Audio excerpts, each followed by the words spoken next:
Devenu paraplégique à la suite d'un accident, l'athlète en ski paralpin, originaire de Saint-Paul-de-la-Croix, Rémi Côté, entamera sous peu sa deuxième saison de compétition sur la scène nationale. Le jeune homme de 28 ans s'entraîne avec le club alpin du parc du Mont-Commis, qui lui offre ses pentes gratuitement. Martin Ross l'a rencontré. Si on vérifie le classement mondial en ce moment, je me retrouve en 91e position. Alors, moi, j'aimerais me retrouver au moins dans les 50 premiers mondiales.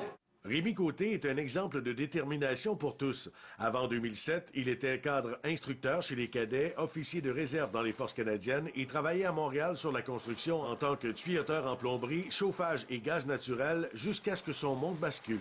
En octobre 2007, en fait, alors que j'allais prendre une petite promenade en motocross, ce qui est arrivé, c'est que la moto a mal réagi. Je suis tombé sur le côté. Il y a une vertèbre qui s'est fracturée, qui est allée sectionner ma moelle épinière. Et puis, ça m'a laissé avec une lésion médulaire là, qui fait qu'aujourd'hui, je suis paraplégique. Malgré cette épreuve, c'est lui qui réconforte son entourage. C'est sûr qu'il y a différentes façons d'affronter une situation comme celle-là. Moi, ça a été d'essayer de protéger mon entourage à mon détriment. Mais mon objectif pour moi, c'était de rester fort puis d'essayer d'accompagner les autres, malgré que c'est vraiment moi qui avais le besoin de plus de support. Sa réadaptation n'a pas été facile. Il a touché à plusieurs sports avant de trouver sa voie. J'ai fait un petit peu du n'importe quoi.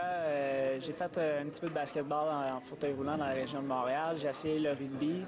J'ai essayé un petit peu de volleyball, un peu de vélo. J'ai fait aussi du kayak. Mais, je veux dire, j'essayais de me trouver quelque chose qui allait vraiment me passionner, avec lequel j'allais vraiment connecter. Parce qu'il ne faut pas se le cacher.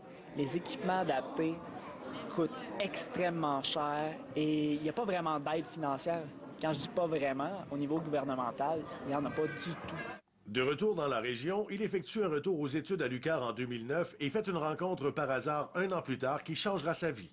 Jusqu'à un jour, printemps 2010, où est-ce que je décide d'aller chez LASIK MD, opération pour mes yeux. Je rencontre la mère de Martin Larose, qui est à l'époque l'entraîneur-chef de l'équipe paralpin du Québec.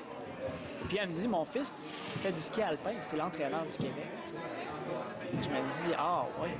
Il fait des démarches dans la région et tombe sur Mélissa Leblanc qui a déjà entraîné quelqu'un en paraski au parc du Mont-Commis.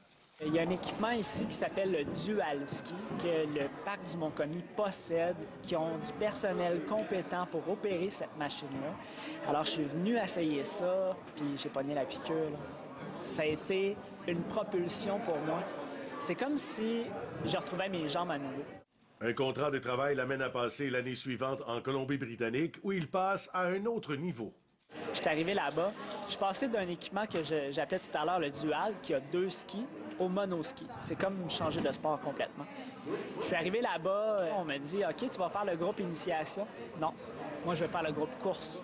Alors j'ai commencé avec le groupe course jusqu'à me rendre au provincial, où est-ce que j'ai terminé 5e en slalom géant à ma première année. À son retour de l'Ouest l'an dernier, il poursuit l'entraînement avec le club alpin du Mont-Commis et tente de faire partie de l'équipe du Québec en paraski. Comme cette dernière est en reconstruction et qu'elle veut se concentrer sur une relève plus jeune, malgré une 11e position obtenue en slalom géant dans une catégorie plus forte que la sienne aux championnats canadiens et nord-américains, c'est l'équipe ontarienne qui lui ouvre une porte. Du 16 au 20, j'ai mon camp d'entraînement avec l'équipe. Je vais passer une semaine avec eux vraiment pour cibler c'est quoi les choses que j'ai à travailler pendant la saison. Et ensuite de ça, on focus vraiment sur 3 courses de niveau paralpin. Il y a les Jeux de l'Ontario qui se déroulent en février. À la mi-février, il y a une coupe qu'on appelle IPCAS, qui est de niveau international paralympique, qui se déroule aussi en Ontario. Et puis, vers la fin mars et début avril, il y a le championnat canadien et nord-américain qui se déroule à Whistler. Un équipement de ce genre est très dispendieux. Si vous désirez soutenir Rémi dans la poursuite de son rêve, rien de plus simple. Pour donner un exemple, la machine que j'ai, c'est 8 500 $. Bien, on peut procéder en communiquant ici avec le parc du Mont-Commis qui ont l'information pour joindre mon site Internet ou ma page Facebook comme athlète. Rémi Côté, athlète ski para-alpin. Alors, l'information s'y retrouve et par rapport au site, on peut faire des dons via PayPal.